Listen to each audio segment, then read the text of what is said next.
ಹುಟ್ಟಬೇಕಾದ್ರೆ commitment ಅನ್ನೋ ಮೂಟೆನ ಹೆಗಲ ಮೇಲೆ ಎತ್ಕೊಂಡು ಹುಟ್ಟಿರೋರು ನಾವು. ಮೀಸೆ ಬರೋಕ್ಕಿಂತ ಮುಂಚೆನೆ ಅಕ್ಕ ತಂಗಿ ಜೀವನಕ್ಕೆ ಮೆಟ್ಲಾಗುವಂತಾರೆ, ಗ್ಯಾಪ್ ಅಲ್ಲಿ ಲೈಫ್ ಅಲ್ಲಿ ಸೆಟ್ಲ್ ಆಗುವಂತಾರೆ. ಪ್ರೀತಿ ಮಾಡೋ ವಯಸ್ಸಲ್ಲಿ ಆಸ್ತಿ ಮಾಡುವಂತಾರೆ, ಆಸ್ತಿ ಮಾಡ್ಕೊಂಡು ಮದುವೆ ಆಗಂದ್ರೆ ಏಜ್ ಜಾಸ್ತಿ ಆಯ್ತು ಅಂತಾರೆ. ಲವ್ ಮ್ಯಾರೇಜ್ ಆಗಂದ್ರೆ ಬ್ಯೂಟಿ ನೋಡ್ತಾರೆ, ಅರೇಂಜ್ ಮ್ಯಾರೇಜ್ ಆಗಂದ್ರೆ ಗವರ್ಮೆಂಟ್ ಡ್ಯೂಟಿ ನೋಡ್ತಾರೆ.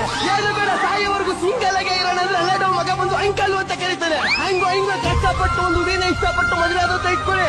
ಎಂಟಿ ಇಷ್ಟಪಟ್ಟು ಕೇಳಿರೋ ನಾಯಿ, ಬೈಕು ಕಟ್ಟೋ EMI, ಮನೆ ಲೀಜು, ಮಕ್ಕಳು fees, costly fridge, LG TV, ಹೋಟ್ಲಿನ ತರ ಗ್ರೇವಿ, ಹೊಸ ಕುಕ್ಕರ್ ಇಂದ ಹಿಡಿದು ಹೊರದೋಗಿರೋ ಹಳೆ ನಿಕ್ಕರ್ ವರ್ಗು ಮಾಡಿರೋ ಸಾಲಕ್ಕೆ ಇಂಟ್ರೆಸ್ಟ್ ಕಟ್ಟಿ ಲೈಫ್ ಮೇಲೆ ಇಂಟ್ರೆಸ್ಟ್